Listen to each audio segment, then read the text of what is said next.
good enough, they don't care. They don't care. Yeah.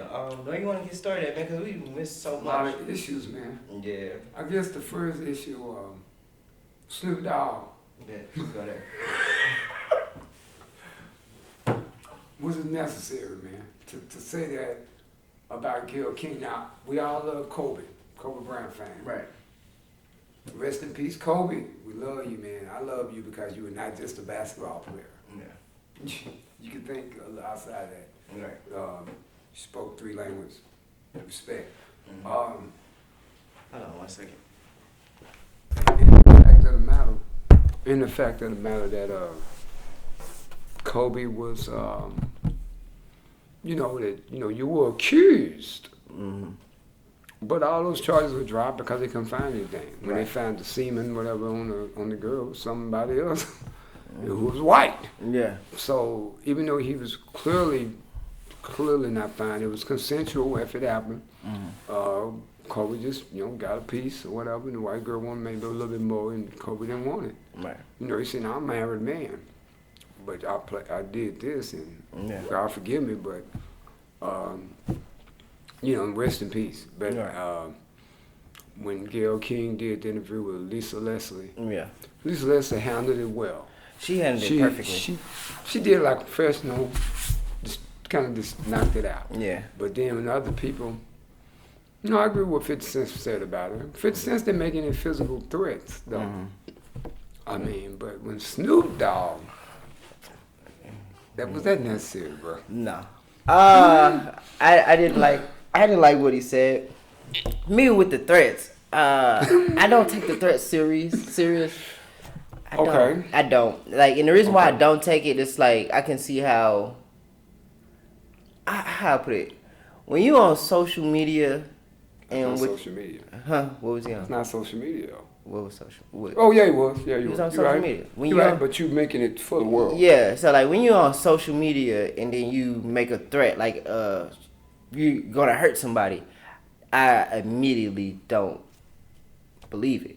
And the reason why I don't immediately don't believe it is because like what real criminal-minded person is finna make a threat before they go do something to somebody? People do it all the time. That's how FBI and CIA and the police departments have been so successful at catching black criminals. Yeah. Because they get on Facebook and they play. Well, but so it happens. Yeah, it does. But like Snoop Dogg of all people. Okay, who's a celebrity? Right. A wealthy one. Right. I mean, he has money. He has millions. Well, he has a lot to lose. What I'm trying to get at. Well, but yeah, he has a lot to lose. But anytime throughout his career, his music has been negative and vile. True. His music has promoted gang violence, has promoted black on black self-destruction and killing and shit. I mean, it's referring to black women as bitches and hoes. Right. I mean, and shoot that nigga with a gat. I mean, I've heard that kind of talk in his music. Right. I think it has a lot to do with his immaturity, lack of consciousness of self. I think he's a relic of the system. He's never did any white man's world type records or keep your head up type records like Tupac. Right. So I think he meant it. And I think that just like he tried to. You think he really meant it? You think he meant it against Kanye West? I think he meant it against Kanye West. He didn't come back and apologize, Kanye. Yeah, because he didn't catch flack. Yeah, okay, so he meant it then. And I think, what would you get? You get on there with some gang type, my nephew, Luke, something, whoever, we're gonna silence him. I don't think you do that, man. This guy's like 50 years old, 49, 40. Yeah. Come on, bro. We can't. I don't know. I can't excuse people like that. Yeah. Now, if his name was Young Boy Jeezy or something, Nah, that probably. I would take them serious. If it was something, I'm not talking about Young Jeezy, but I'm just saying, I'm just making up old hip hop names. Some old young dude that did it. He's serious. I would believe him. Say Snoop ain't serious. I can't say. Because, like, I think the mentality... Snoop has been in trouble with someone that was killed because somebody was associated with him did it. Yeah. So it ain't like he's squeaky clean. Well, but too, like, I do think that the mentality is a little bit different from today's generation rappers. Okay, versus his. Oh, but like, he was their type, though. But, like, old school rappers to me, like, during the Snoop Dogg era and all of that, they're characters to me. And characters? Characters, like as far as their entertainment. they're rappers. Okay, well, his son almost doing that though. C Murder killed somebody for real. Shit, he was that same That's era. different type. Yeah, but that's still same era. But same I don't generation. think it was. I don't think that's the majority though. That's No, very it few. ain't the majority. It ain't the majority of young rappers. Yeah, I and don't think the majority of young rappers are trying to end up in jail behind saying. I don't know. It's a lot. It's a lot more of this era than I think. Well, maybe they've been manufactured and pushed by corporations. Yeah, I mean, easier. I think the mentality, but like I think the mentality was different. I think like back in those days. Okay. When I hear NWA, and for instance, without the conscious music, right? Okay. I don't believe that Ice Cube was that. I think you can see what was going on in your neighborhood and you can talk about it in the music. Ice Cube was not the NWA member that had been in gangs. Mm. He grew up. He knew his parents. He went to a trade school. Right. So we can't. Ice Cube was just he lived in the neighborhood. Was, so yeah, he was just one. He was a writer. Yeah, but I can say another thing is. And you can't say that for Eazy though. Eazy was in the gang. Hell yeah, Eazy that was real. He had been associated with some other killings. Yeah. I mean, Eazy had did some stuff. Yeah. So. But Dr. Dre wasn't. No. MC. Dr. Dre, but he was good friends with Eazy. Yeah, yeah. Eazy. Yeah. I remember Eazy. They brought in. Dre brought in. Snoop. Right. Snoop had been with the gang, the Crips and all that shit. Yeah, Crip walking, he was had that in his video. Yeah. So yeah, that means that we can't say it's fake. We can't say it's not real. I believe he was associated, but I think when you get to a certain level, bro, you can't do because you rapping. You can't you rap like come on, man. Like think about it. You rapping, but I shoot X, Y, and Z, but you're on stage doing this. You're not doing it. You might, you can have somebody else do it. Cause let's say sometimes if you're the rapper, you just have other people do the hits. I mean, Lil Boosie. Lil Boosie, the rapper, talks about that. Yeah. He took the fall for other people that was doing killings. Right. So yeah, it happens. It's real. You think Snoop Dogg would actually send a hit on somebody? Hell yeah. I think somebody got killed and he had to go to court. And they had to have lawyers to get him out. All right, let me rephrase the question. I think he'd do it. A 50-year-old Snoop, with as much as he's accomplished, you think he'll send a hit out on somebody? Since he's been watched now, probably not now. But I do think in his mentality, I think he'd do it, man. I don't. I do. I'm saying that because he's always promoted in his music. Right.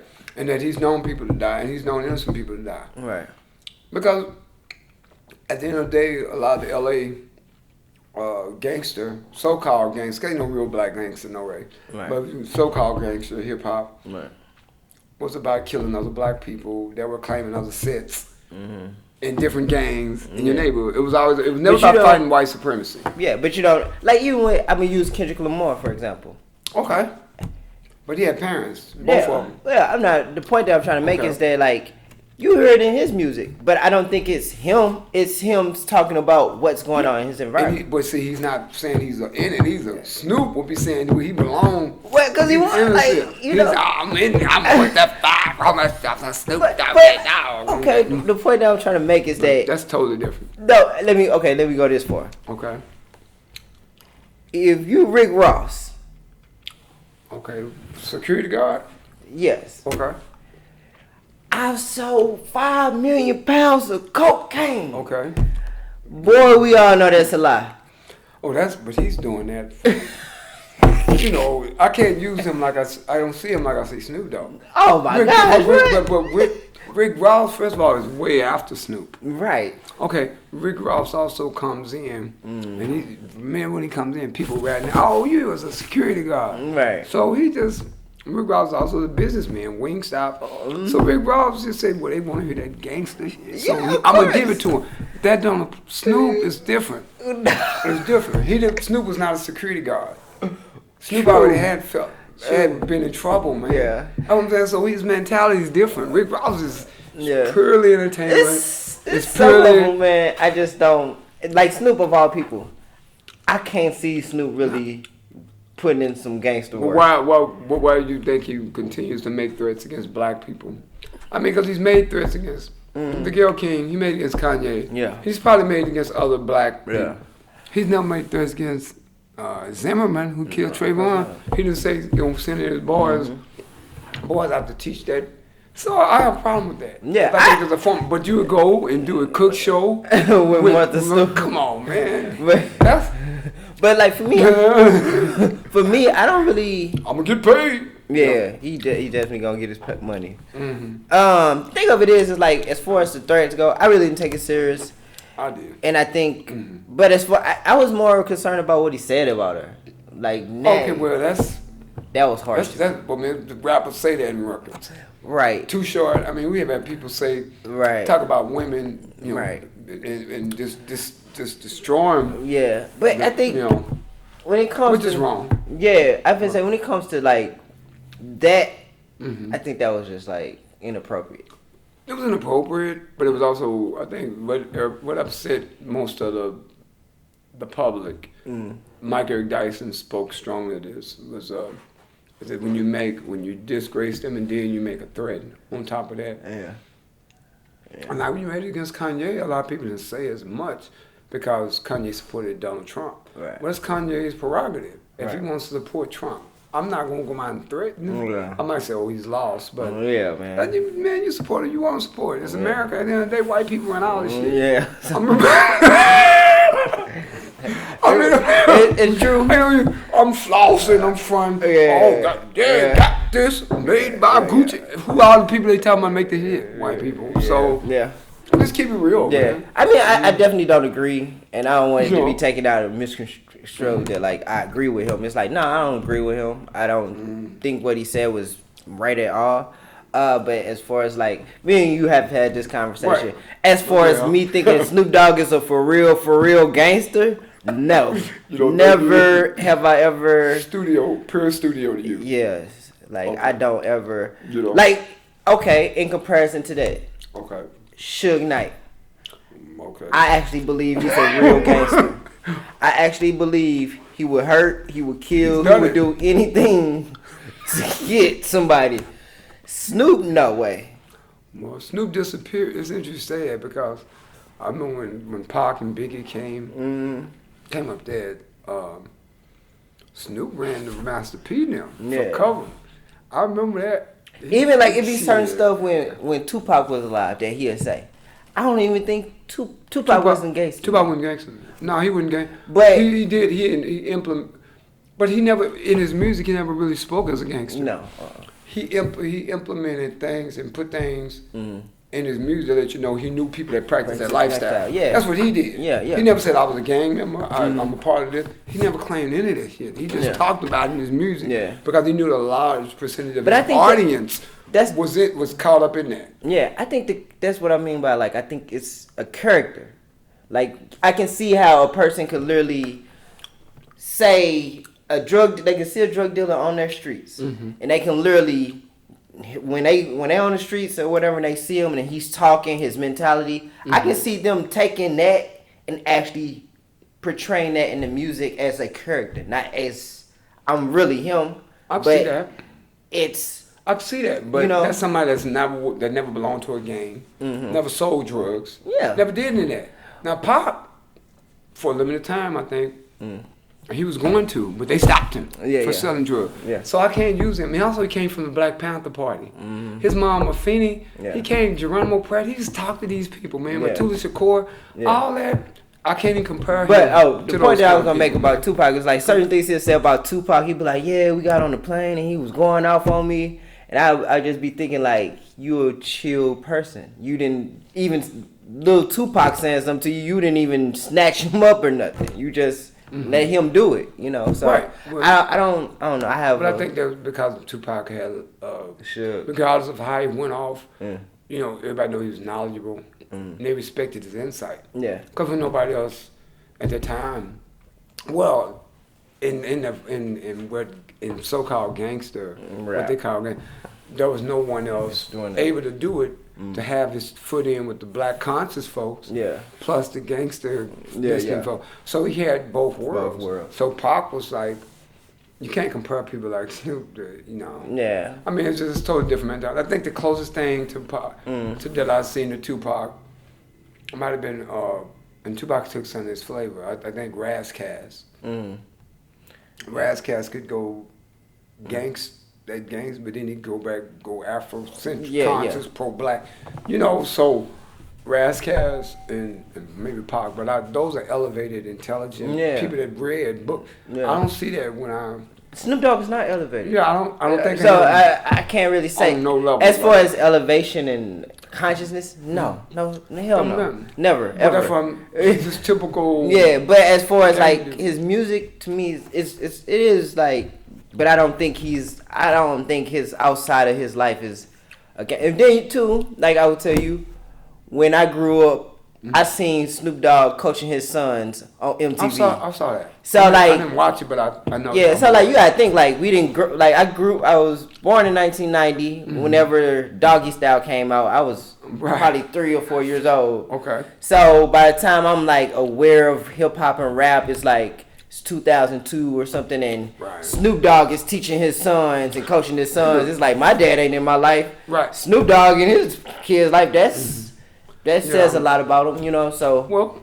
Well, and rightfully so. Yeah. I think, again, I'm not saying that he's a totally off brother. I'm just saying he's a hypocrite. Yeah. I'm just saying he's a contradiction. Mm-hmm. And I'm just saying that he's never done nothing to really uplift black people to me in his music or otherwise. Yeah. I do think a lot of people like the character because he was funny. Mm-hmm. He made us laugh. Yeah. Ain't nothing but a G thing, baby. And I just hope that he matures to the level where he does enough to insult black people, men and women, with threats and tie them to hood gang shit. Yeah. Nobody wants to hear that, man. We're fighting against white supremacy. And then, you say the hood music, stuff. He was doing a song with Pharrell. I just want to love you. It's like, that's much later. But it's a good song. But see, Pharrell, everybody, a lot of rappers were using it. He's a great producer. Yeah, you got to think in terms of how we thought. We thought Pharrell was like the nerdiest, coolest guy ever. And then you see Snoop Dogg with a bunch of women and they just like having the greatest time of their life. And you like, how can you hate Snoop? But he does a song with Pharrell that has a bunch of nice, pretty women in it. And that's part of that's part of gangster facade. I mean, I'm the Don. I'm the Don. But he's not even saying like the love toy. It ain't like I'm a straight gangster and I love. It's like he like talking about how he trying to settle down and be. I think that's one song. And, Two or three, I think. Yeah, okay. We can use, but Pharrell was producing for everybody. Pharrell was just a high. Yeah. But I'm just saying, like, the things, like, you gotta think in terms of, like, I know during your era, it was like gangster rap was this big thing. It was starting to kind of make its way. Yeah. So I can understand how, but it's like during our time period, that was kind of like out the door. And Kanye West and polo shirts and backpacks was like, being a geek was cool. Yeah. Well, that came out of my generation. Yeah. That whole. Yeah. The fact that when Kanye West and Jay-Z, realized that store wearing polo shirts and they're taking that from the previous generation because that's how people preppies. Yeah, it was prep. That's how people dressed. And then we would associate Snoop Dogg. He was with that during that era. Like he was preppies. He was with the like. Pharrell is the preppy. Yeah, he is. He was ultimately. Yeah, Snoop Dogg was doing songs with him and with the preps and the Kanye West and like can't be that hard. Yeah, but I'm just saying like you gotta think like we looking at it from that lens. But that was selling at that time. Mm-hmm. So cause that hardcore gangster was kind of being pushed out. It had been pushed out a little bit. But I feel say you gotta think like we're kids, so we not hearing we not hearing like the previous to us is 50 Cent. Okay. You know what I'm saying? Or I would go as far as to say 1999 Cash Money Records.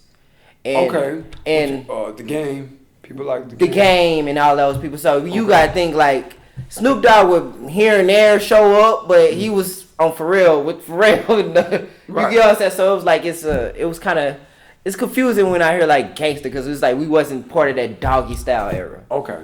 Yeah. You're right. You're talking about late 80s, early 90s. Yeah. Versus late 90s, early 2000s. Yeah. That's true.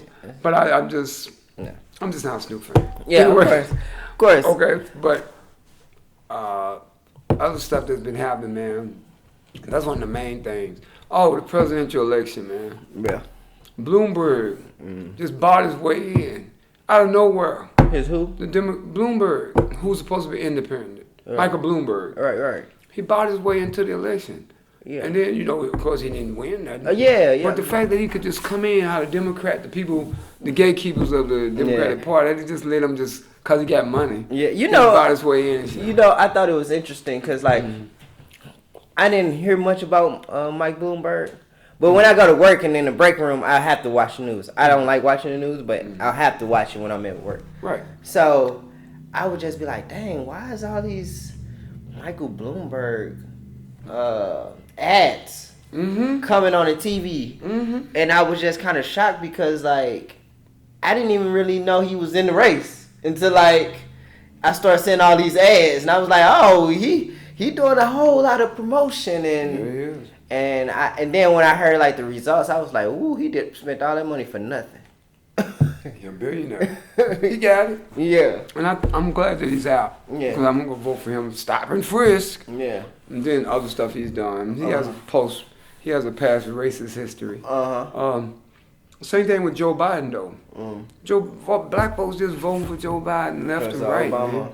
Yeah, Obama. Okay, so you Ian? Yeah. Okay, Bernie Sanders, my dude, man. That was my guy. I mean, that's what I want. that's what I want, man. And it's like right now people say, well, what you gonna do if Bernie Sanders is not the nominee? I don't know. Trump might win again. They knocked I didn't say I was gonna vote for him though. Yeah, they knocked on my door Bernie Sanders camp. They did? Yeah, they came and knocked on my door, and they was like, "Are you going to vote?" I was like, yeah. They was like, would you vote for Bernie Sanders? I was like, yeah, that's my vote. And they was like, why would you vote for Bernie Sanders? I was like, because I feel like he's the most genuine about like the whole Black Lives Matter movement and actually hearing out the ideas. And I was like, that's why he got my vote. And they was like, oh, okay, yeah. I was like, they was like, so we can count on your vote? I was like, you can count on my vote for sure. So yeah. Yeah, I like him. I hope he wins. I think I think the fact that he came from the civil rights gang, he was actually out there getting locked up. He was it ain't like black. Yeah. Power to the people. Yeah. I mean, he's been there. So, and old Sly Joe Biden, man. You just go look at his back history. Just research him. Straight up racist. You know what I mean? And he got Clyburn on the side. He got who? Clyburn, the dude in South Carolina, the black guy that's the main politician in the Senate. Yeah. I mean, Clyburn, that's a lot of power. We put all them black votes. Get behind Joe. Yeah. So, I mean, and they had these, there's always a certain group of black, 100% Democrat people that are going to be, and they're politicians, they might belong to black caucus, and they're going to just talk to black churches and black folks and say, this is why you gotta do it. So a lot of us, we just follow Miss Brown, vote, vote, what you call Sid, voting, vote for him, Maxine Waters, somebody, and we just, come on, man, find out to do research on your own. Yeah. Now, the only thing about it is, I think if it's Joe Biden versus Trump, Joe Biden could win, but don't be surprised if Trump does. That's all I'm saying. I'd be quite honest with you. I think Trump gonna win again. Yeah, I do too. I do too, to be honest. I hate to say it. I think by a landslide, honestly. I think that we got to get to the point to where it don't matter who wins. Just handle your business. Yeah. Whatever. If Humpty Dumpty was president. If you taking care of what you're supposed to do, who cares? Yeah. Just listen, because they gonna do what they gonna do. They gonna do what they gonna do. And I think that. When you talk about who's got your best interest, no one has your best interest better than you. That's it. So that's what it is. Obama, democracy's on the ballot. Economics on the ballot. Upward mobility. He's saying all that. Yeah. You know what I'm saying? Change. Yeah, that's like that's just kind of hilarious. I mean, cause like people taking it like I have people that'll be around me. They'll be like, "Man, no, I don't vote," or "I don't this," and I'll be like, I'd be like, one thing too that I look at with about voting is like at the end of the day, them people got dogs sicked on them and spit on, and the least you can do is take a little bit of time out your day to just go vote. Right. Just to, people getting lynched. Yeah, people getting lynched over this, and it's just like you just, I'm not gonna vote. I'm not gonna. It's like, look, man, just take part in it, bro. Because it was given to you. We can get into the whole economic situation of African Americans, the political situation, the social situation, and we can all say, man, yeah, that's why I don't vote, because it keep us in these economic conditions, political and social conditions. Well, interesting though. I think just using logic, if the vote must count if they didn't want you to vote. Yeah. Why would they stop you, go to great lengths to stop you if your vote didn't count? Right. It's common sense. Because there would be no reason. They'd be like, let them vote. Yeah. I don't care. But if people went to the great lengths they did to stop you, and I think a lot of time with black people, they're just thinking presidential election. The local elections are the ones that's going to affect you more. Yeah. Your city councilman. Yeah. Who's voting for who's a mayor, yeah. Your senator, your congressman. Those are the folks you can't miss those midterm. Those are. Yeah.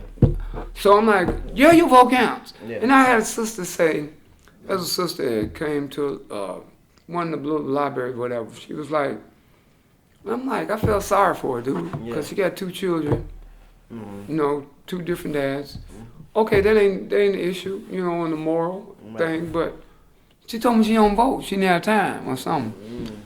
Does she realize that education and the test and all that's tied into vote politics? Yeah, it is. What? Yeah. Your wages on your job that you're not making very much. That's tied into voting. I mean, a lot of that, I don't know, bro. And that'd be a lot of things too that I was like, that I'd be saying, like all of that is kind of tied into your life. Your life. So it's like I don't kind of get how you not. Trying to be involved in it, you know what I'm saying? Like you may be a very small part, but it's just like participate in it, bro. Exactly. Like make sure you and talk about the stuff. Cause I'm just gonna say this: the people who say they don't vote, they be the main ones talking about political issues. Yeah, your children when they ban your child, put them in detention and say they can't come to school no more. Or your child is this far behind, and we ain't allocating no resources that came through the voting, because even the elections for who's gonna be on the school board, that's a form of voting. Yeah. Man, I'm like looking at this lady like, are you that stupid? Yeah. I mean, I'm gonna say, but people getting incarcerated. Yeah. Like all of that. Incarceration. All that plays a part in voting. If we gonna be legit or not, is we gonna be throwing you in jail or just be like, hey, it's legal. Yeah. It's a vote. Yeah, so voting counts. Voting counts major. Period. I think that's really. Yeah. I think so. And everything's political. Everything is. Everything. Yeah. Everything's political, social and political. Yeah. Social promotion is political. Yeah. If your child, your child not supposed to be passing, but they pass him anyway. That's political. That's political. And that's also a voting issue. Yeah. You know what I'm saying? Yeah. So, man, she had 2 children. She had 2 boys. Yeah. And I felt sorry for this lady, man, because I'm like, sister, you just don't get it. Man, you don't have time? Damn. Yeah. Okay. Like, I was literally, I was tired and didn't feel like getting up, but I made it a duty to get up at 1 o'clock p.m. And I had to be at work at 2:30, so I got up at 1 p.m. and a few minutes. Yeah, went up there and did it and drove home to work. That's it. You feel good after. Yeah, it felt good. Felt sleep. Yeah, I mean, hey, and the fact that when you said this, how people, Fannie Lou Hamer and all those people paid the price. Yeah. Meg Evers, all them people paid the price for me to be able to just have that right to vote. So like it's just I can't just sit there and be like, nah, I ain't gonna go piss vote. on their backs. Yeah. And then like people really die. Like it's literally. like mind blowing. Like just for that, and then for us to just this generation just to sit back and just be like, nah, I ain't gonna do that because of this. Just like, man, whatever. A lot of times I think people just simply lazy. Lazy, ignorant. Yeah. Yeah, I would agree. Lazy sometimes causes ignorance. Yeah. And then if you don't, I mean, do you, how you been groomed and how you've been prepared in life starts at home. It does. Yeah. And if you didn't see your parents reading or your parents voting, I saw all that. I mean, so me too. if you didn't see people actively in the system, Yeah. you know, then and you just ended up all you saw was people watching TV. Yeah. Is it? You know, it's interesting you said it because I remember going with my mom to the voting. Yeah. I remember Bush and Gore. Mm-hmm. That was major. That was a major one, and I remember. But you know the crazy thing about it too is like when you are right about that because doing that the Gore and the Bush amongst my grandma, my mom, my auntie, it was the discussion. Yeah, you know, like we was talking. Heavy. It was heavily talked about, and then like, oh, my mama like on it when they don't took it. They didn't cheated going. She called him a grandma, my auntie, and they just like all going hard about this president election. You know, so I kind of now that I think about it, like man. it was really in the house. It's a big thing. Yeah, and all things that are I think that help shape us for the better or for the worse start in the house. Yeah, it did. Okay, I didn't see smoking in the house. That's why I never smoked. Yeah. Okay, I never had an interest in it. I didn't see nobody popping 40 ounces and drinking beer in my house. So I never had no interest. Yeah. Did I have relatives that did it? Sure. Yeah. But I'm talking about the house I grew up in. Yeah. So, we're affected directly. My mom didn't smoke or directly by who's your influence. Yeah, that. You know? But, I mean, like, I was talking to some friends yesterday, and we was talking about some different stuff, whatever. They was just like, man, like, your mom will be in college bringing a book home that she had a lesson over, and she'll be, like, having y'all reading it. I was like, yeah, dude. Like, it was a lot of different stuff. My mom would just be like, here, check this out. This is interesting. This is crazy. This is, it could be about racism. It could be about anything. She'll just be bringing books home. And then she would also make it a thing of, like, us going to the library, too. That's a big thing. And see, back then, the library was a big deal. And also, even when I was younger, I mean, it's like, your parents had books in the house. The children that were growing up in the 70s and 80s, we had books in the house. I mean, a lot of us, we had libraries. And I'm not talking about just an Ebony, Jet magazine. I'm talking about people, everybody had encyclopedias. That was a big thing when you were black in the homes that were about, my child is going to go to college. You had to have them prepared for that. So you had encyclopedias, you had thesauruses, you had dictionaries. You had all kinds of books about every subject, and I developed those habits. That's how I created my library. But that's stuff you have to see first in your house. Somebody has to model that. I was reading a newspaper in the 2nd and 3rd grade. I would read newspaper because I saw my mom reading it. You know, so I would read. They said, "Well, you like the newspaper?" I was learning. I remember when I was like a freshman and sophomore in college, and maybe I finished those years, but it was like I had came back to Dallas or whatever, and I had a girlfriend, and I was like reading the newspaper like every day. And she would be like, she would call me old for that, and I'd be like, but I would tell her my dad read the newspaper every day, like every day. If he came over to our house or picked us up for school, he'll stop at the store, get him some cigarettes, and get him a newspaper. And even when I would go over his house, you know, he would. Every morning he'll go to the store, come home, and he'll lay on his bed and read the newspaper. Yeah, and see, that's a form of literature. It's literature, and it's political. And it covers a lot of different things. So I think it was just traditional. If you grew up in the 70s and 80s, to read papers. And it's because I'm saying 70s, 80s, because by the time you're in your early 20s, it's the 90s. So you're catching all those different decades. I think that was interesting. But I think like it's crazy how the magazine game has kind of changed. I mean, magazines were a big thing too. We're more literary. Back then. I just think that's why more people, that's one of the issues that people talk about now with millennials versus, I guess, my generation or baby boomers, Generation X or baby boomers, because the people read better. They have better reading comprehension of people my age or older. Because they were, reading was it. We didn't have people cheat. You can text, and some people I don't even think can write very well because of their dependence on text. Yeah. Broken up little IDK or I'm like, what does that mean? When I worked in the lab at when I worked at the lab at my last job, oh my gosh, because I was then they put me into like the email system, so I knew what was kind of going on. And man, I mean, top people, assistant to the plant manager, they can't write. Yeah. The lady. She been there for like a long time. She can't write. Like literally, she was literally trying to say something about me to my supervisor at the time. She knew what to say. I go to my supervisor. I was like, man, honestly, I really didn't know what she was saying, and I was like, because the English, the misspelling of words. Like this poor grammar, all of that, bro. I really I'm not even trying to be funny. Like some people who can write broken English, I can kind of decipher what they're saying.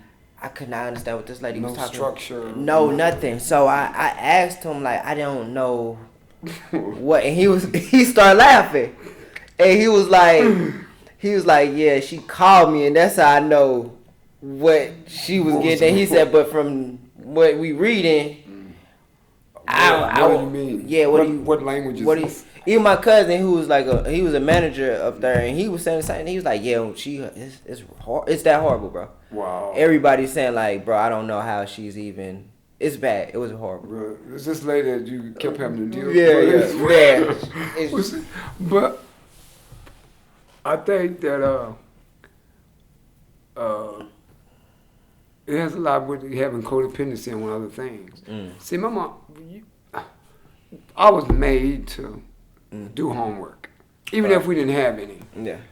I was made to write. Man, we had spelling bees. Yeah. We had to write essays like in the classroom on promptu. Teacher say, "This is the test." You say, "What?" Yeah. And it would be 5 questions. Yeah. What you gonna do? Write the question. Yeah.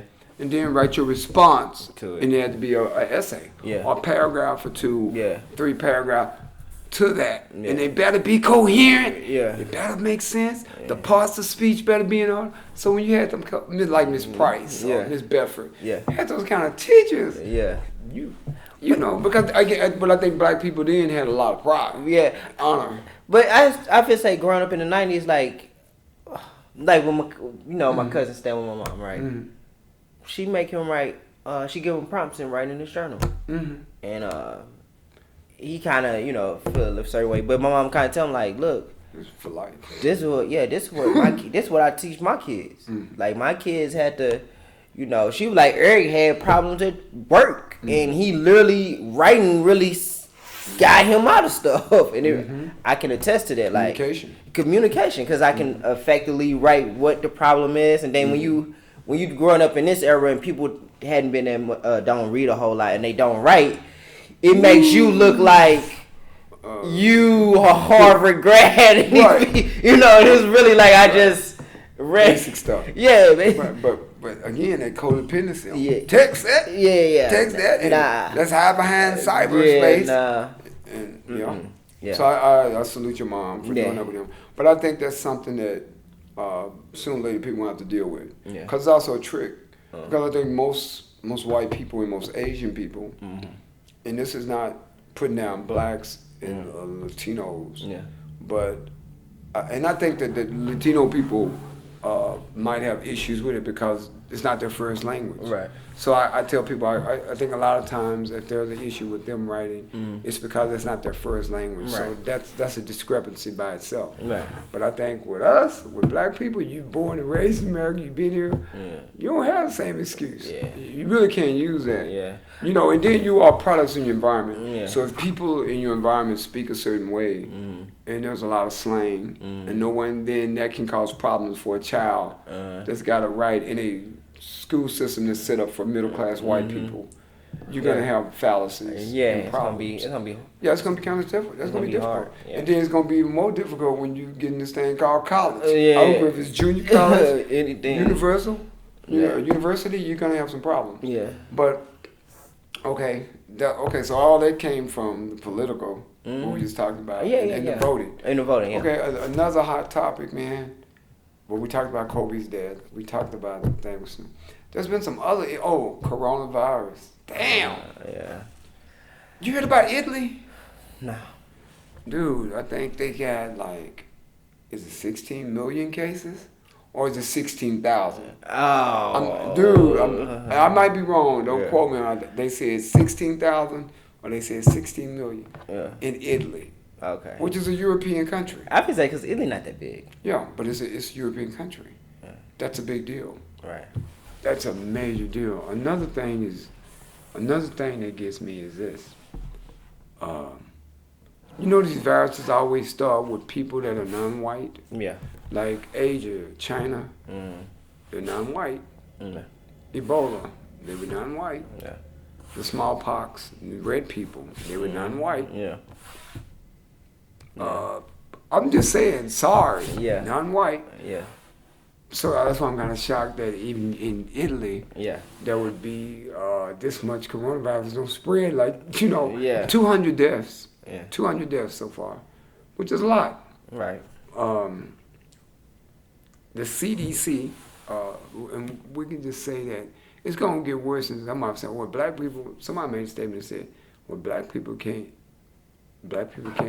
don't get coronavirus, or black people can't. Somebody said that to me too. Yeah, and I thought that was kind of stupid. I said, black people can't get it. I said, where did you get the scientific information that black people can't contract? I'm amazed when stuff like this goes out. What did you hear that black people can't get coronavirus? Well, okay, you know when they get it? I said, it's a matter of time. I said, hold on. Because I said this to this person. I said, black people lead in the highest cases of AIDS and high blood pressure, diabetes, all these other illnesses. Yes. Could it be that they just say, "Oh, we'll get them"? I mean, we don't have to worry about them because they're dying from so many other issues. I don't think that. I said, but you actually think there's some kind of a special cell or immunity that black people have that would stop them from getting? Okay, I said, well, when it hits Africa, we'll see if you still say that. Because I'm just praying it don't get Africa. Yeah. Because it's going. But it's the connection. You have the Chinese there now. The Chinese there, yeah.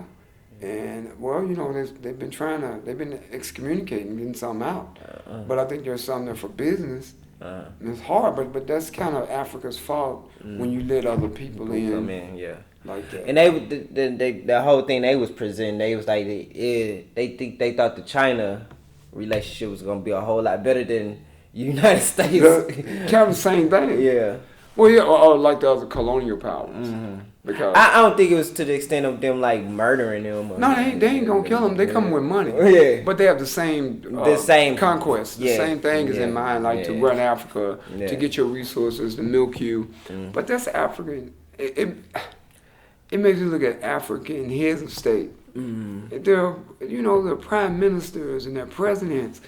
You allow these people to come in. Of countries, like. Yeah, you allow these folks to come in. Man. And so it's kind of like I have to look at, I don't want to say Africans. I don't want to say we come from backwards people. I don't want to say that. Yeah. I don't want to say we come from the most naive and gullible people. I don't want to say we come from stupid people. But I gotta say we got some problems. Well, you gotta take into consideration too, like the very few ones that are not naive or gullible or give in to anything, they get knocked off. Yeah, sometimes, yeah. Sometimes, but I think even with the if you think about the strongest of the strongest African leaderheads, they got knocked off. So the puppets play the game with neo-colonialism. Yeah, and that's going back in history. But I'm saying we've had other people. Well, because Nelson Mandela didn't get knocked off, but he made a deal. Yeah, he didn't. Nobody suffered for what they had done to the indigenous African people. Yeah, all of white people still had land. Yeah, but I think to a certain degree, like anytime there's a leader that's like that, they gonna get him. They made some deal with him. And he was. I've never heard of a person coming out of the prison system, then being elected president. It's a joke. Come on, man. That's how I know it was propaganda. Yeah. He goes from being in prison to president of South Africa. Yeah. Come on, man. That's not even. Yeah. I've known in prison. He's the only prisoner I've ever known. And I can kind of see that. I can see like he was fighting and he was very passionate at one point in time. Yeah, strong. And then when you do all these years in jail, you like, sure. You old now? Yeah, let's go ahead and do this. That's I think they coerced him and told him that he gonna have to do this. Yeah. And then they'll take care of him. Yeah. Because I think there was some other propaganda. Yeah. But I don't know. I just have a feeling that like with a lot of like the African leaders that we see there now, I don't think they are fighters. Yeah. But I think like Robert Mugabe, you'll never have that again. No, never. No, But I think then you got to think in terms of how like how I say this, like throughout your history in Africa, it's like the people who were strong and who's like we had so much belief in Africa, they got knocked off, and then the people who was their successor, they was all paid and they lived to die. Yeah, or they were shamed later. Yeah. Because remember what happened when Patrice Lumumba was in the Congo. Right. That was interesting because they killed Patrice. They chopped his body up, burned his body. Right. The Belgians and the French were in on it, and so were the black Congolese. Yeah. People in the Congo. But the thing about Patrice Lumumba is the guy Mobutu. Yeah. They shamed him later. They destroyed him, pushed him out of office. He died a hated man and ostracized. Yeah. So they use they use like little colonial puppets. Mm-hmm. But they use you to help get rid of the real liberator. Mm-hmm. Kind of like you said, it's sad, man. Yeah. Julius Nyerere, Kwame Nkrumah. Haile Selassie, anybody that stands, man, that's true. They didn't really got rid of them. Yeah. And I think these leaders now, I think they don't even want. I don't think they just in. Yeah, they just like. Whatever y'all want. Even like I have met a guy who was like from Nigeria, and we were talking, and he said he wanted to go back to his country, and he was gonna try to be a politician. I was like, interesting. I was like, so man, what's your plan? What's your goal? What's the, what are you gonna do? Right. Bro said, nah, look, like, when you a politician in Nigeria, you make a lot of money. That's all he was talking about. That's all he said. Selfish interest. Yeah, he was like, you set. I don't care about the man. Yeah, he was just like, but I was like, because you said you were a politician. I'm just thinking you got to provide something. He was just like, he kept it straight. He was straight up like, bro, nah, when you a politician in Nigeria, you make a lot of money. So he's on that Abacha. Abacha vibe. Just pay me. Yeah. Just pay me. I was looking at him like, he was going to school and everything or whatever. But see what black people in the world have to know and realize is that we are tied to Africa regardless. Oh, without a doubt. And so if Africa is seen as backwards, non-competitive, in all these areas, man, throughout the world, where people that are in the African diaspora, like us, black people in Brazil, black people in Cuba, black people in Colombia, black people in Peru, black people in Mexico, Afro-Mexicans, in a world where Africans were met with some kind of resentment and hatred, and I think it stems from that. So we can be as great as we want to be, but I think it's still gonna come back down to the continent being great. Yeah. How do you make Africa great? Yeah, I think so too. I just think I always look at it like that too. For me, like I was telling somebody, I was like, us comparing ourselves to one another. I was like, if you compare yourself, it's like if I'm greater than all five of y'all and all four, like the rest of it's five of us and I'm the best one, and all four of y'all kind of trash. When they go on the news, they gonna talk about how trash we is as a group. They ain't gonna single me out and be like, oh, it's just this one. Nah, they gonna be like, nah, 90% of these dudes is trash. So he trash when you see him because he look like them. Right. And I was like, and that affects me when I roll down the street. The police just pull me over for no reason. It stems into so many different elements of our lives that if everybody is not kind of partaking in the political process, then people gonna be like, oh, the black people don't vote, or it's, you know, they don't care, you know. Apprehensive. Yeah, you know. So I was like, I just look at it like that. I was like, the comparison, like we on the same team, so we really need to be bigging each other up and trying to help each other because you being bad and him being bad and him being bad gonna affect the person being good. Yeah, I mean, I could use that. It's kind of like in sports. Yeah. If I say, well, yeah, I know Ja Morant can play. That's my number one pick. Yeah. Ja Morant, no doubt, Rookie of the Year. You know, what you call Zion Williams, outstanding, but he's been hurt too long. Right. Okay, but I'm impressed with those players. I'm impressed with a lot of players. Trae Young. Yeah. A lot of these cats. But the thing now, I'll be more impressed when we start having some black owners. Yeah. I already know we can do that. Yeah. Okay, same. I already know Todd Gurley is outstanding. Russell Wilson. I know Lamar Jackson. It's time for some black owners. Yeah. Okay, we don't prove the black player stuff.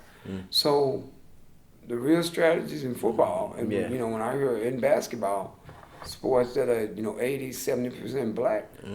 When you guys gonna start talking about getting some black owners in there, man? All right, well, y'all gotta put put some money. pressure. Yeah, putting your money to say, look, man, we want what you. Because I mean, I mean, you gotta think of it. You got players who were a part of the player associations. Yep. So you already tied into it. Yep. So you tied in with the owners and fighting So I think it could be done. I think they could some of them could pull their money together. They could, and I think that there's fear, but I think there's also. It's as simple as finding a state or city without a team that needs one and wants one. That's how they do. Who would you support? Look what happened in Oklahoma. Yeah. Sure, we'll support it. Yeah. Oklahoma Thunder's been successful ever since. Yeah. I mean, Alabama is a racist state. They don't have a basketball team, but I bet if they had one, I think people would support it there. Yeah. Mississippi, they don't have. Notice the states that were the strongest during Jim Crow racism and slavery they're the poets now. They don't have sports. Wow. Alabama don't have outside of Alabama football college university. Yeah. They don't have a pro sports team. Neither does Mississippi. You know, I look at stuff like that, man. Well, but you gotta think too in terms of them places still kind of behind. They're behind, but they have the populations of people that live in the surrounding to support that. I think in terms you gotta think how global basketball is becoming. So I'm thinking about, but Alabama is bigger than some states that do have basketball teams. Let me put it to you like this. They ain't that far behind because they have some people that come out those states that play in the NBA. Right, of course. So they can't be that far. But they're not archaic. But I'm just gonna say, having a team in Alabama, and it's 1 billion people in China, and there's a bunch of them that like basketball. They may want to come see their team. Think of Chinese people going to Alabama. They go there anyway. You think as tourists for some civil rights stuff? Yeah, they do it for Mississippi. They do it for they do it just like they do Alabama and Mississippi. If Georgia can have it, then if Tennessee can have it, Atlanta's different. No, those are all strong Confederacy states. Yeah. If Tennessee, Georgia, North Carolina, Virginia, if all these kind of I mean, they can have it. Louisiana, no, but they were all under Confederacy. You're right, but I think states. if you take Charlotte's a progressive city. Yeah, but it's still under the bounty of the. Yeah, but I can say that place like that is very, very forward thinking. Maybe to a degree. I mean, Bob Johnson, when he went there, I'm sure, him being black, I'm sure if we talked to him, he would say it was met with some resentment at first. Because he was the owner. Yeah. But he had to choose a city that needed a team. He sold it, and the people saw they could benefit with a stadium, jobs. Yeah. So I'm saying you gotta look at all that, just like Oklahoma. Yeah. Racist as ever. Yeah. But they still got the Oklahoma Thunder. Yeah. So I'm saying, and at first Kevin Durant was not sure because of the history. You know that they knew it was racist. Yeah. Okay, but the people, again, then you got other people driving in. Yeah. Arkansas, they don't have a sports. See, I can go down the list, man. Yeah. They don't have a team. Yeah. So I'm saying there are territories for there to be a black owner. Yeah. I'm just making space for cities and states Yeah. where you could have a black owner and perhaps a basketball team, Yeah, perhaps a football team, because we can't. Look, we gotta take what we get. We always have to take what we get. You know, I might not want to be the first black owner and be the owner of Lakers. the Rebels. I mean, I won't even say the Rebels. Say the Flying Seals of Arkansas. The running rebels of Arkansas. Yeah, but it's a professional team. Yeah, Let's make it work. Yeah. I'm just saying. I'm looking at growth for my group. Yeah, I mean, I would want to go to Arkansas. Everybody looks at growth for their group. Yeah, and I think black people have to make these kind of demands now. Yeah. I mean, it's also reparational. Yeah. In a sense. Yeah. For a black man to get that. Yeah. Or a black man or a black woman. I'm not tripping. But I think since brothers are the ones that have opened the doors, that's who needs to be. I can't really put a time limit on. I think the next one, if they don't find one, is gonna be LeBron James. He'd be a good choice. He's gonna be the next black. You think it'll be him by himself, or you think you'd have two other people? Or Rich Paul? They're gonna be all together. Okay. I can see that because I think they'll make that move. Yeah, they'll make that move. They'll go it. I think, and I think he positioned it like that. Talks. Yeah. Puff Daddy talks about he wants to do it, and Master P said he wanted to do it, but Master P was smart enough to realize that these white boys have a good old boy system. They're not gonna let me in it, so I go create my own league, and he created the gender. The gender league with the male and female basketball. Yeah. Which I told people that was great. Just like Ice Cube did his thing with the 3-on-3. And I thought West Dave did a good job too with his the LeVar Ball. LeVar Ball. He got a league? He had a league. For his he literally, and they would try. LeVar Ball, the basketball player? His dad, created a league. When did he create a league? It may have been. She's not part of Master P's league? No, it was his own league. It was the what's it called? What was that called? It was no, I can't think of it. And you know, because his young son gonna be the #1 pick next year. For that league? No, for the NBA next year. For the NBA, right? Okay. But he had two of his sons in there, and you know his son had gained all this attention, so everybody was going. They would come to Dallas and play at the. Right. I wasn't that impressed with the son that played for the Lakers. Yeah. I thought he was average. Yeah. But anyway. Yeah, they would talked all that. Yeah. I want to say they would come play at the Mavericks stadium. Okay. Okay. So this was a league before Ice Cube's league. Nah, it was afterwards. It was maybe like a year or two ago. Because I know Master P has that. Is it Tiny? Tips, T.I.'s wife and Master P have a league together. Oh, okay. They got that league, that gender league. Yeah. Yeah. Nah, his was 'cause I don't know about it. Yeah, LeVar Ball league. He ended it. I don't even know if I want to even play in this league. Yeah, JBA, the Junior Basketball Association. Oh, Junior Basketball Association. Yeah. So he would take like kids that wouldn't want to go to college. They just wanted to focus strictly on basketball. At 18 or 19, he'd take them and. Okay. He created. Okay, yeah, that's not like I was. Like what? Like Master. I'm thinking Master P's league is those are people that have actually played. Like you know extra. Well, some of them I played and some of them haven't. Yeah. Master League, professional basketball players people. Playing. Yeah. Oh, I didn't know that. And Ice Cube got the son of retired. Yeah, that's one of my favorite. Chris Jackson, A.K.A. Maroof. Yeah. Oh, he still killing it. Yeah. He's got to be about 50 something. About 52, maybe 53. Yeah. He's still killing it. I think like anybody that create a basketball league though, it's never gonna be on the scale of NBA. You'll never be, but the fact that it shows the hunger. Yeah. That at some point, in the NBA, there's gonna have to be a black owner. Yeah. See, I think these are legitimate ways to show that. We gotta have this, man. Yeah. You know, and to me, black people, the fact that we still saying first. in 2020. Yeah. It's ridiculous. Yeah. The first, I don't like that, bro. That's the first. Man, if we really would, it lets us also know that we haven't come as far as we think. Nah. If we're still saying first. That's why I like, yo, well, I got money. Yeah. Okay, you got money. Yeah. Okay, yeah. Mm. Does that change any of the conditions of the situation Yeah. for black people?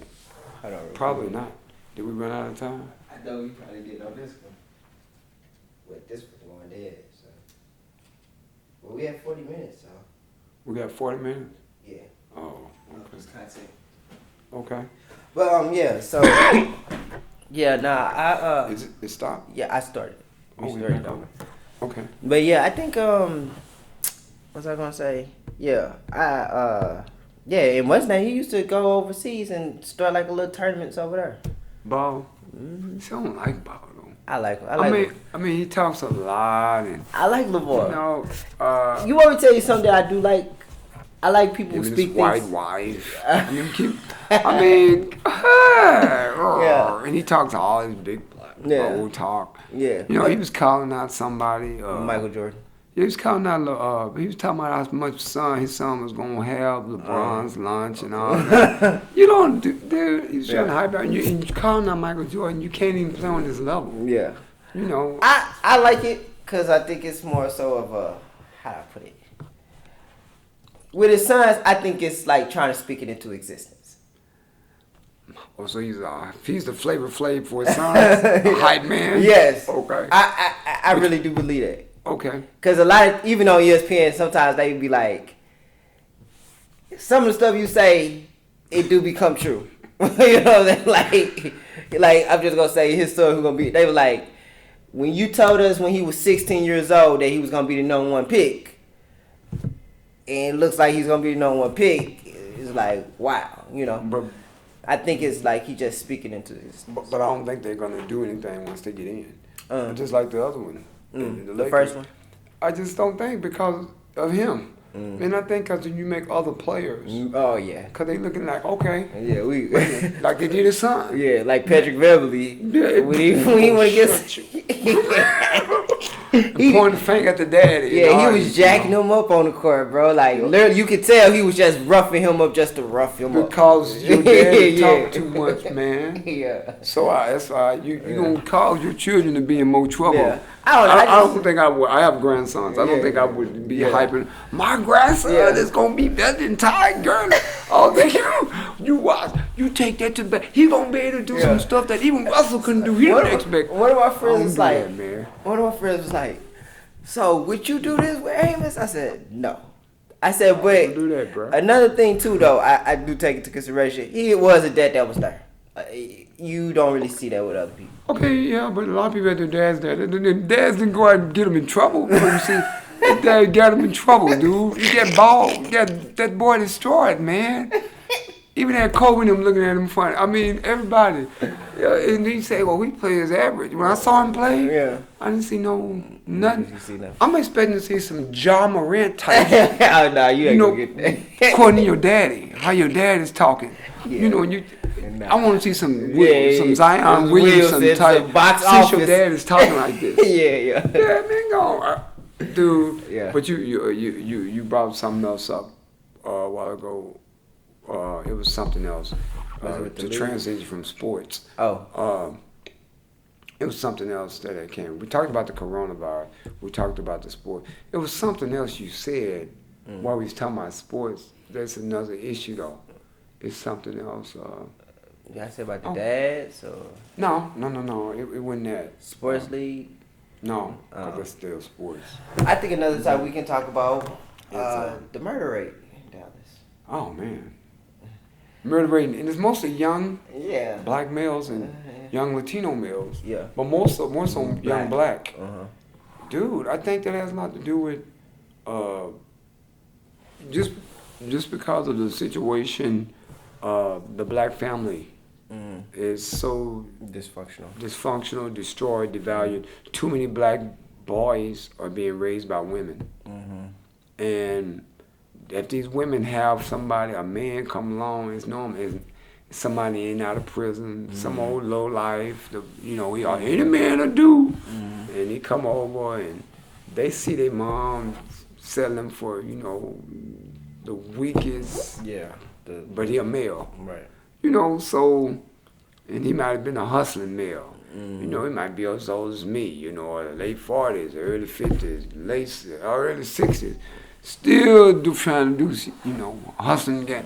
And then little boys, they looking at him like, oh, back in his day, he was on the road. He was a hero. And all you can say is he ain't out of jail in prison. But it ain't even his daddy. Yeah. Because his daddy dead or in prison for life. So I think you're going to see more of that. I think also people join gangs because they want to belong to something. Yeah, I feel so they bring that back out heavy. It is promoted heavily in hip hop. Yeah, the gang thing? Yeah, they really trying to bring it back. Bring that back? Yeah. Really? Yeah, they trying to bring that back. Who's pushing? Hey, man. What's corporations? Yeah, the Tekashi 6ix9ine. Yeah, I remember him. He got all the black guys locked up, didn't he? Yeah, they had a what is it called? It was a podcast on Complex done by Angie Martinez. Okay, yeah. She's real big in hip hop. Yeah. Back in the day. So she was doing it, and man, he was associated with these one guys, and they were Crips. Okay. And I don't even think the guys were Crips. I think they said they was affiliate, like they knew people that were Crips, like because of the neighborhood. So they grew up with these guys or whatever. And they say he came to them and was like, "Hey, let's in our videos, let's get the Crips from your neighborhood and get them some blue-red bandanas, and let's shoot a video." And the guy was like, "Nah, we make music." He's like, I don't think for a person like him, when you come from those areas, you don't want to promote. You don't really want to promote. He's like, even if you're a part of it, you don't really want to promote the gang situation. And so he was like, I told him straight up, no. He was like, so anyway, in the midst of all that, they end up kind of getting into it, and he broke away from them. The Bloods accepted him and let him come with all that stuff and put it in music videos and all of that. So yeah, it's been promoted heavily. Wow. And he wasn't tied to it. He was just a kid that fronting with it.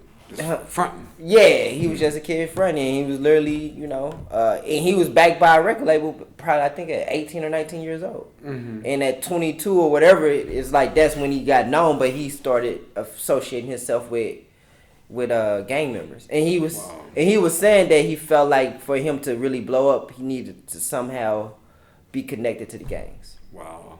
That's bad for hip hop, man. Yeah, it's horrible. And I think that bring me back to Dallas with crime. Yeah. Most crime will remain urban crime. And when I say that, would be mostly black and followed by Latino. But I think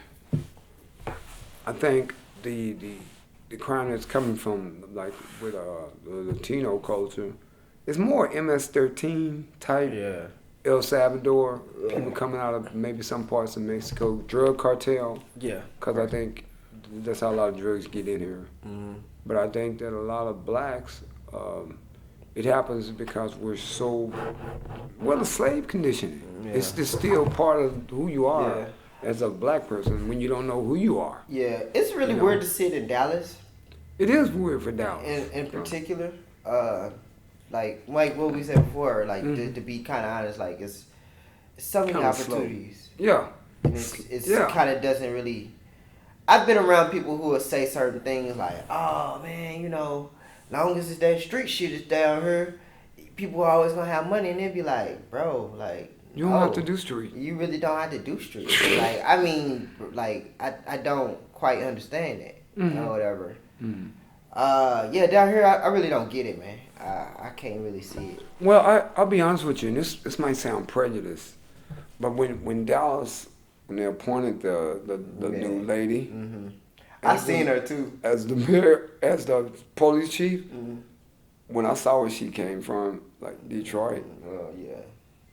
I told people, I said, dude, I can't see. Why would they get a chief from Detroit? Yeah. Because I think, look at Detroit's history. I mean, just crime. Terrible, dude, for decades. Yeah. For years, I said, I just can't see a somebody coming in helping making Dallas better. Being that was look at where they come from, bro. It was funny because me and my friends were watching her. She was giving they showed a little press conference on the news about crime. Yeah. Okay. And my friend say she looked like she more worried about trying to look nice with her having to her than actually out here solving some goddamn crime. Because my friend was just like she seemed kind of glossed up on like she looked kind of like she was trying to make sure, like trying to make sure she and she was on there with some guy. He's like a guy that literally he goes to every murder scene. Okay. Like literally, like even while he was there, he was getting text messages about crime. You know, and he was a black dude. Like I forgot what he goes to the murder scenes and do. Was it Sean Rabb? He a young dude. He probably like in his 30s. Okay. Yeah, he was in his 30s, young dude, and he goes and I think he tries to. Wait a minute, is this the Smash dude? Smash News? I think so. It comes on that's on the website. I mean, it's on Facebook. I don't know. Or was this on TV news? It was on TV news. Okay. Yeah, it was on TV. Okay, and, this guy just goes and tries to. He goes, and I think he trying to stop the crime. Okay. And so he goes and he tried to like who were involved, what happened, and kind of like and he's like I guess giving people the news and trying to solve. I don't know. It's something he was doing with that. But I was just like he was like man, and my friend who I was working with, he stayed in the Pleasant Grove area, and he was just like. He was like, dude, he was like, I heard. It's terrible. Yeah, he says it's terrible. Wow, that's Mexican game too. Yeah, even like one of the we go over there. Mexican and black. I went over to his house one day, and I was just hanging out with him, and we went to. I was telling him I want something to eat, and I was like, what's a good restaurant? So we went to some restaurant or whatever, and he was like, pointed to a gas station. He said, don't ever go to that gas station. Is it on the corner? Yeah. By some apartments? Yeah, and he got cameras. And that fence? Yeah. He said. Don't ever go. That's been all on the news. Yeah, he said don't ever go there. He said that's Murderville in this area. They got that on the news where people have gotten killed over there. And the cameras is. Yeah, he lives by that? He lived literally like down the street from it. Yeah, he was talking about how bad it is. Yeah, he was telling me how bad. They have to hire security to be right there by, like, with a gun outside. Really? Yeah, he'll know about it. Yeah, he know. They have to hire security with gun. We can't have unarmed. He was like, and I grew up in this neighborhood, know a lot of people. He was like, but I wouldn't go to that. I don't go to that. You don't go over there. Ever. Yeah, it's bad business. Yeah, he was telling me that, but it's like even when I go over his house, I've never like really seen nothing or felt even weird. Going over there, different times. Yeah. Right. Yeah, but even like when he was telling me don't go to that gas station, I was like, it ain't even nobody there. I walk in the store and get stuff. He was like, people be watching. Yeah, he was like, nah, dude, don't ever go there. So, Pleasant Grove. Pleasant Grove is one of the worst spots. Yeah. When I first came down here though, I remember I was playing basketball in the summertime for like a little AAU team or whatever, and it was the guy who coached, whose dad was the coach or whatever. He was like, we had a basketball game in Pleasant Grove, and he was like, this is my neighborhood. This is where I grew up. This is one of the worst neighborhoods in America. And I was like, yeah, I don't know. Right. It's bad. I guess it's really bad. It's been tough. Yeah. Yeah. Go ahead and finish. He said what? He said it was one of the worst. Yeah, he said it was the worst places in America, and I was just like, yeah. I mean, but once again, like coming from where I come from, it don't even look like the hood. Right. You know what I'm saying? Like, it's just like I don't. Right. I don't think Dallas. I don't think Dallas has one of the worst. Even with all the crime, it's not.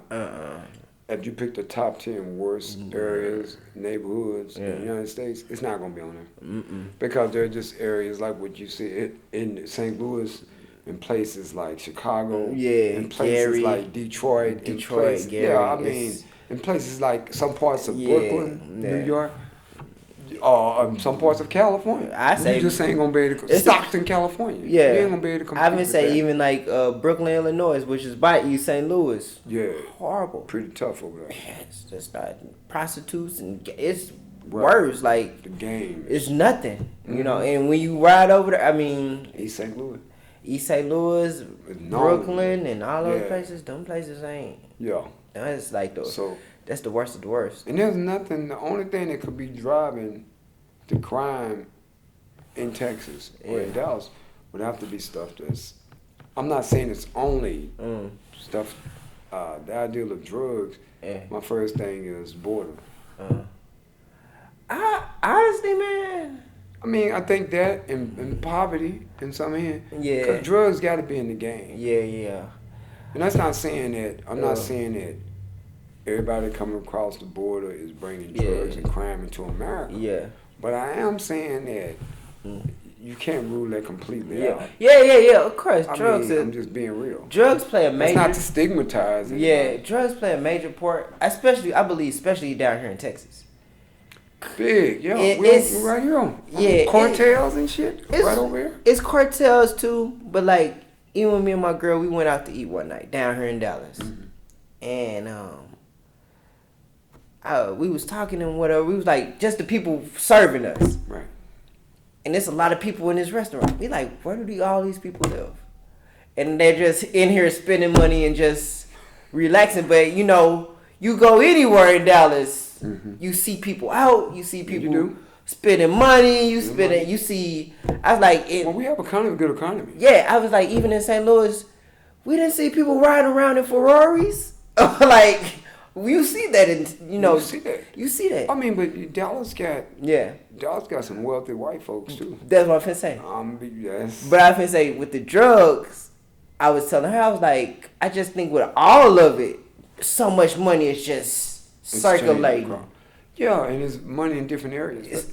But see, I don't think that's just mainly drug money. No, no. It's industry. Yeah, it's industry. I mean, but I can say when you have a lot of industries, you're gonna have some. Yeah, because I mean, if you think about it, there are people that are doing industry that build cyberspace, snorting coke. Yeah, exactly. You know, that's what I'm saying. Like, I'm a realist. Yeah, it's like, so I'm just like, you gotta think about like how big and all this money, and then it's not like these people have low paying jobs, so it's like they have extra amounts of cash to just discretionary income. On drugs and whatever they got. A big old truck with just for the. I'm bored. Yeah, I got money. You got, so it's like I know for sure drugs definitely plays a part into it. But when you say territorial, it's like I don't even know if things is really territorial anymore. They are, depending on where you are in the poorest neighborhoods. I mean, there are parts of Oak Cliff that people want to be hard. Unfortunately, it's not. I mean, they're more dangerous. Yeah. But they're not going to be as hard like the Midwest. No, it's not. Or East Coast. You just don't have that kind of character. No. Okay, you trying to go for it. Yeah. And a lot of the stuff is based on imitating videos and that's what watching movies. That's what I was finna say. Because even like, in hip hop, Dallas, they're looking at Dallas. Really? Oh yeah. Okay. A lot of the Fort Worth rappers, a lot of the Dallas rappers, eyes are on them with the what's his name, Trap Boy Freddy's, the Yellow Beezies, the Bo 3s, and Go Yayos, and all these loose CJ Casino. But anyway, all of them beef with each other. But who was the guy that they caught that was doing the videos where he was saying who he killed and shot, but now he in prison? Yeah. They got him 45 years. The young dude. I think it's little CJ. That's his name. They got him now, bro. They got him? Yeah, and he was saying that apology, and I didn't know what it was being, but he had talked about it before he had shot people and killed. They got him, dude. He had tried to skip state, and they got him. It was you can't do that, though. I mean, sometimes you just give in the FBI. Because they would get you eventually. You know who used to talk about that a lot? Who is that? Nipsey Hussle. He used to tell them that. He would tell all the rappers, don't do that? Yeah, don't do that. He was like, because they gonna get you. He knew they gonna get you. Yeah. He was like, you showing guns and drugs and videos. Go to jail doing that. But anyway. Cause they gonna first they pull up on you, they gonna see permits and where you have it registered and all that. Yeah. But I think a lot of that plays into it too, like the beefing with the rappers and the this and the. I think the social media, the back and forths with people having and everything. a lot of stuff I don't even really be thinking it's about money. You know. It's just crime and poverty is always about money. I mean, but sometimes it's by design, like gerrymandering. Yeah. You know, redlining. Yeah. How's all that created? Yeah. Because if you had factories in certain areas in Oak Cliff, South Dallas, Pleasant Grove, but the people really want to be in the game. I mean, if I can just go get a job making $12, $13, $14 an hour, $10 an hour, and I don't have any real skills, but I barely graduated from high school. I got a GED. You think I'm gonna go put my life online? I can just go do this and get benefits. Yeah. Shit. I mean, it's common sense there. I'm dying. That's yeah. But you know, like the way I be looking at it, South Dallas ain't that far from Mesquite or Garland. It ain't that far, but it's regulated. Yeah. People, but see, when you have a reputation, like Mesquite police, Garland police, they have a reputation. They ain't gonna tolerate certain people doing certain things. Yeah. So if I'm riding over there and Officer McFriday pulls up behind me on a Wednesday or Saturday, and he find one little thing, he already don't like the music. When he pulled me up, he said, "Turn it down." Yeah. And he's looking for it. It was funny. I went to the barbershop out in Rockwall, and there was a black dude in there. He was talking about he was getting a haircut for court. For who? Court. Court. Yeah, court. Okay. And they were like, "So what did you do?" And he was like, "Oh, I got caught with an ounce of weed in my girlfriend's car." And I was like, "Oh, he must be one of them little rich black kids." But he was like, "Yeah, man. So I'm just hoping I don't get on paper." And the dude said, "Look, out here, you on paper. If you have a joint in your car, you going to jail and you getting on papers." Yes, sir. In Rockwall, he was like, and it's not Dallas County, this Rockwall County. So they don't play that. You get caught with that, you in the system, buddy. So I know you say acting nervous and scared because it's done. It's done. And he was like, "Bro, you can hang that up, bro." Yes, like, sir. You know. Who said that? Somebody at the barbershop? Yeah. He just telling them straight up. He's so straight. You can't come out here with that shit. Yeah. You can't come out here with that, bro. Yeah, he told him. No. Yeah. They already watching you. Yeah. See, that's what I don't understand. I don't think a lot of black people understand that one reason why more black people end up going to jail and being sent to jail because they're more targeted. Yeah. People are already targeting you. So it's hard. To me, it makes sense for you to just be on your best and just not get people, because if you're the most targeted, even if whether you do the most crime or not, and you don't, but since you're the most targeted, you're going to be the one that they're going after. They want. You fit what they see a criminal as. Black and criminality in some people's mind, it just goes together. They just go together. Yeah. Whatever. It's just black. I mean, I told somebody, have you ever noticed back when you go watch those old TV shows like The Rookies, and they shooting at the targets, they shooting at black targets. It's a white silhouette, but they're shooting at black targets. Yeah, so subconsciously, what does that do for me as a black person? If they're shooting at black targets with the silhouette, I mean, come on, man. Yeah. Subconscious, man. Yeah. So I'm like, I should be the most divine kind, clean cut, no drugs, just no problems. A lot of times too, like if you have black people, they get associated with like upper class whites. Okay. I found this to kind of be weird. They kind of look at it like, well, when I would go to my friend such and such house, they parents had this mansion of a place, and the mom is smoking weed, the dad is smoking weed. But they're white. Yeah, and I'd be like, but you know they white. But they're white. And they kind of it's a safety in them doing what they do. Well, yeah. You know, it's with African Americans, it's not that. You can't just smoke. They're not targeting white folks. Yeah, you can't just smoke weed in your car, right? And then waste to run. I feel like with white people, they can smoke weed in their car. White people can do anything they want. They really can. White people can stick their legs out the window and drive fast. I've seen them do it. Yeah. I've seen white people do stuff literally. But breaks laws and not get charged. Stuff where black people would either got shot or definitely went to jail. Yeah. And white people know this. Yeah. Honest white people would tell you, yeah, it's true. Yeah, some people like to try to like the Michael Moores of the world. Yeah. But I mean, we can't. There is no parity. It's not. When black people try to play like, well, we all, Yeah, you but- can't say that. But I think that's the point I was trying to make is that like they put want it to in their mind. pretend. Nah, they put it in their mind like, oh, they do way more drugs than people that I know. But it'd be like, bro, they white. They're white. And they got a mansion and they got 10,000 rooms that, you Right. know, like, so you can't compare that to when, You're just black. yeah, you just black. It's the drugs is confined to these black areas. Right. So they know somebody in these neighborhoods are going to have it. Mm-hmm. And we just going to pull over any car. They probably got some dope in their car because Right. And so often they find it. yeah, it's concentrated here. Yeah. Well, that too, and they catch Mexicans with it, or they catch blacks. Right. More so us. We're gonna be we're gonna be targeted even more. Blacks are gonna be targeted even more so than Mexicans. Oh yeah, Because Mexican guys can be in a work truck. yeah. Because and police say they want to do some work. Because a lot of them do.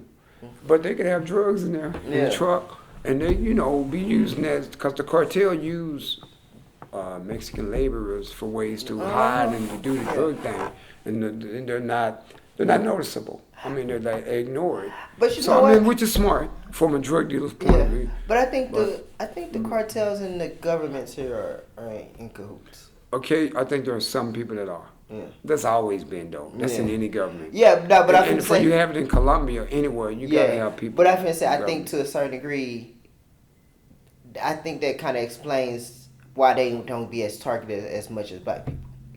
I think that's just all on race. Mm. I think black people have a unique position in this country that no one else has. Uh-huh. So I don't think any group's gonna be. I don't care what they do. Yeah. It's gonna be as targeted as much as Right. black people Yeah. because black people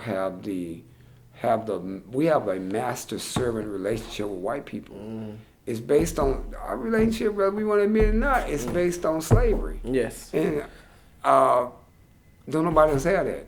Yeah. Okay, so if we say that relationship between blacks and whites in the back of our minds when we meet each other, we all wonder, and we could be friends, we could whatever, but there's always that potential, that potential thought that, well, yeah, wow, my ancestors had your ancestors as slaves in this country. And then there was the aftermath of slavery. And so when black people try to ignore that and say, well, I got a PhD, or I have a master's, I got a bachelor's, you can quickly be reminded, as many have been told, but show, like Dr. Skip Gates would show on his own porch at his house, you still black and I can do what I choose, what I want to you, boy. Man, my mom had a conversation with a family, friend of the family. So,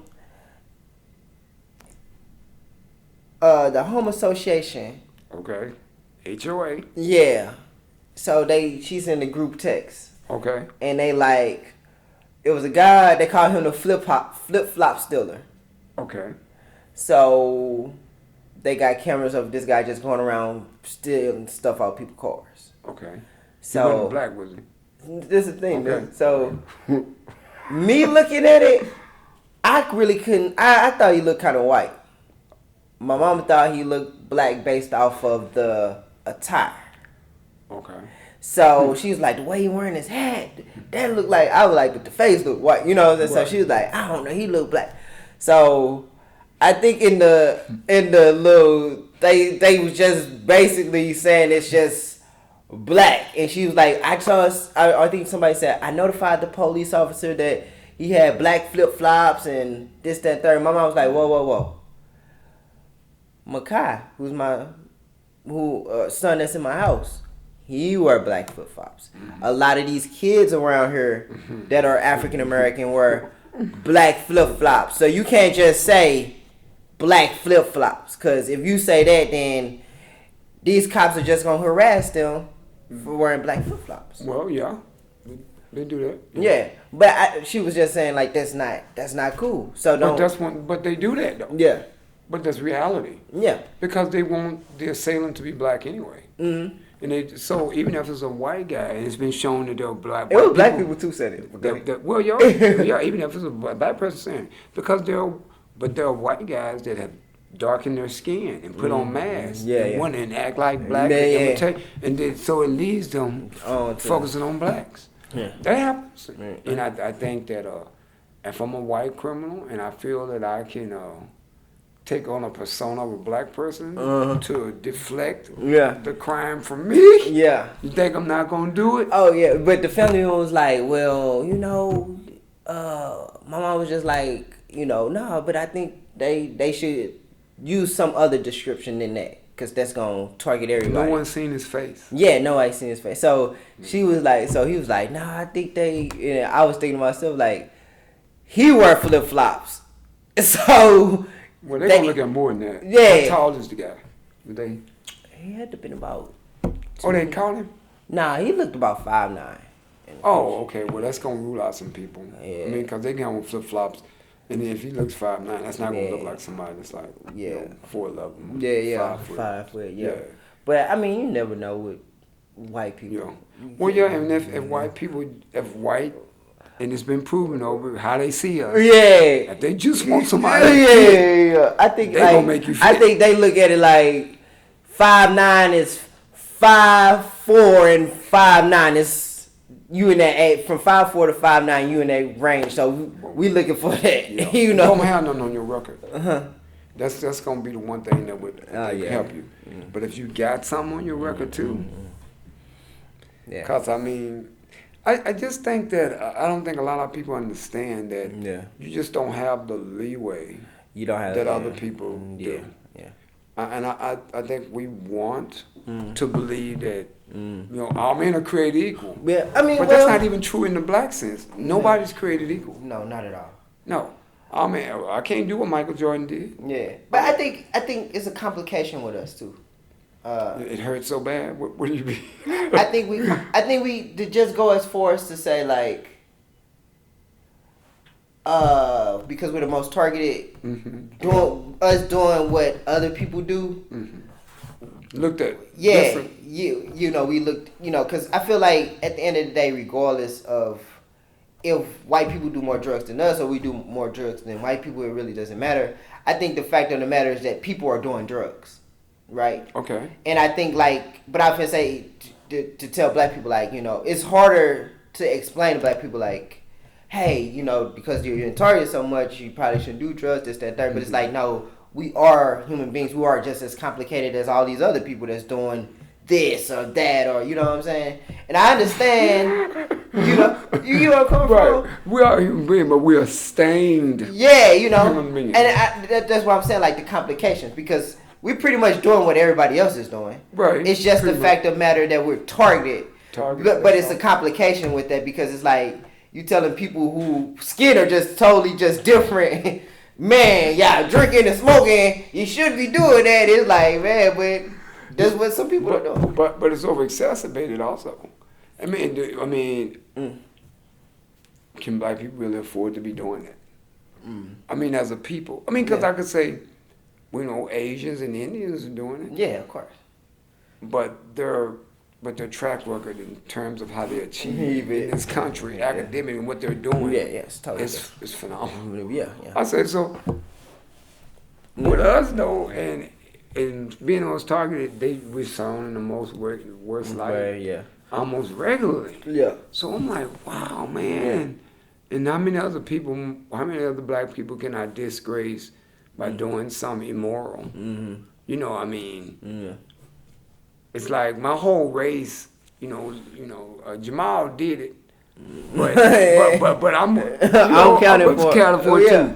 So black people, we don't get that. We don't get to be free like white people. Yeah, we don't get the luxury. And you get to be individuals. Yeah. We get everybody. Yeah, everybody did. Yeah. Everybody. The whole race is counted for what the actions of one. Yeah. And we've always been like that. Yeah, it's always been. And I feel like that's the complication to it because we're doing what everybody else is doing. It's just the targeting. So it makes everybody who's black lives just even more harder. That's why we have to be better. Yeah. We have to have more discipline. Yeah. And that's a problem because we're only human. Yeah. And some people are gonna make mistakes. And I think some what about the gentleman that just got shot? You heard about that in Denton.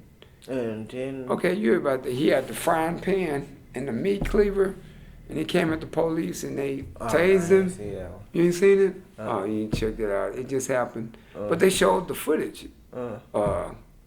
His daddy kept saying, show the footage, show the footage, show the footage. Man, So they showed it. After seeing the footage, the police did try to restrain. Mm-hmm. They tased him first, man. I guess he had some kind of brain something, because he had been in an auto accident. I think it might have did something to his brain. But he came back and he was talking Jesus talk. Oh, wow. And he came, I don't fear you. And he did come at the guy with a frying pan and a meat cleaver. And if you're a cop, I mean, splits.